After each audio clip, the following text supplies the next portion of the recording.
personas califican como trabajadores independientes y cómo deben cotizar a Seguridad Social. En el mundo de los independientes tenemos unas subclasificaciones para aquellas personas que trabajan en este tipo de ámbito contractual. Son personas naturales en las que clasifican expresamente en este vínculo y se relacionan porque pueden ser trabajadores a cuenta propia, porque pueden ser trabajadores mediante un contrato de prestación de servicios o porque pueden ser netamente independientes. A veces creemos que los independientes son aquellos que sí, que están solamente por un contrato de prestación de servicios y no, realmente el independiente para el sistema de seguridad social es aquel que percibe ingresos sin importar cuál sea esa denominación que se le pueda dar dentro de un contrato, dentro de la clasificación de lo que pueda estar percibiendo, ya sea un rentista de capital, ya sea por los dividendos o lo que pueda estar en sí teniendo una renta mes a mes o porque diariamente esta persona está percibiendo un ingreso. Entonces, para que lo podamos tener en cuenta y para que además lo tengamos identificado, usted es un independiente cuando a cuenta propia y a riesgo usted se emerge dentro de una actividad comercial. Me explico. Usted diariamente sale y vende camisetas, chicles, pantalones, zapatos, lo que usted desee. Usted ejerce una actividad comercial y por esa actividad comercial percibe unos ingresos.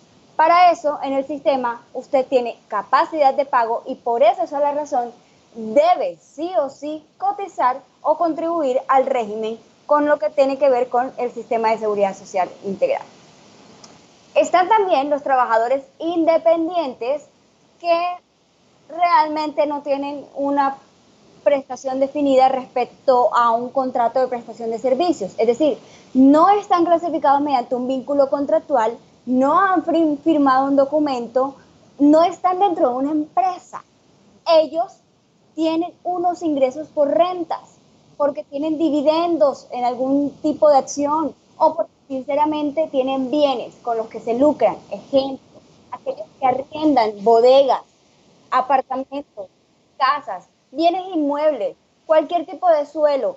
Entonces, a raíz de esos bienes que explotan o frutos que tienen de sus ventas, pues tienen un ingreso también. Esos son independientes que se clasifican dentro también del sistema. Pero además están los últimos, que son los más conocidos, los contratistas.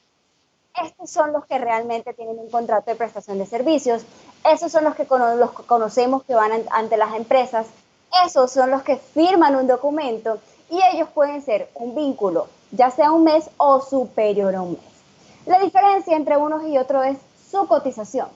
Mientras que para los dos primeros la obligación emerge frente al pago de salud y pensión solamente, hablando de que pues obviamente todavía están cotizando en pensión porque recordemos que aquellos que no tengan la obligación de cotizar a pensión porque ya superaron la edad o porque ya son pensionados, tendrán la obligación de seguir cotizando en salud y pensión, ok, voluntariamente, si lo desean, podrán aportar en riesgos laborales. ¿Ven lo importante que es saber cuál clasificación tengo yo de independientes?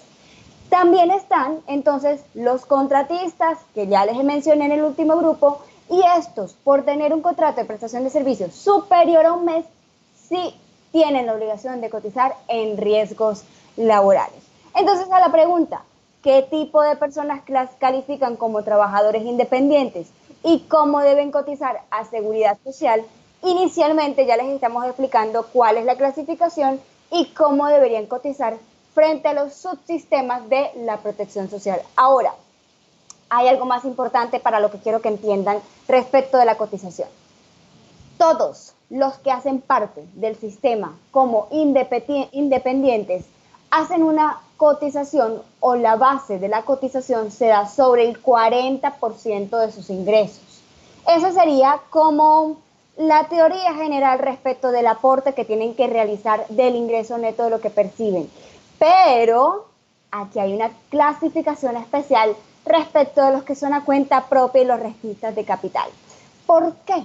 Porque mientras los que tienen contrato de prestación de servicios, ellos sobre el ingreso neto mensual de lo que perciben de su contrato, y vamos a hacerles un ejemplo, esta persona, el contratista independiente que tiene un contrato de 3 millones mensuales, sobre esos 3 millones mensuales a esta persona deberán liquidarle sobre el 40% el pago de los aportes a seguridad social.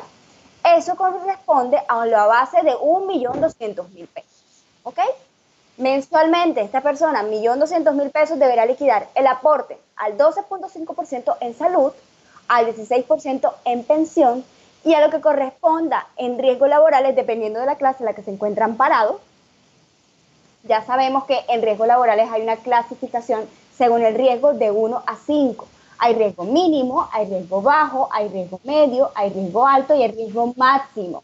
Entonces, esa clasificación tiene unos porcentajes que va del 0.522% hasta el 0.690%, 0.69% más o menos. Entonces, en ese porcentaje, pues ya se sabrá cómo serían las cotizaciones sobre esa base del 1.200.000 que ya les clasifiqué, que es el 40% de esos 3 millones de pesos. Con los independientes, respecto al contrato de prestación de servicios, no tenemos inconvenientes.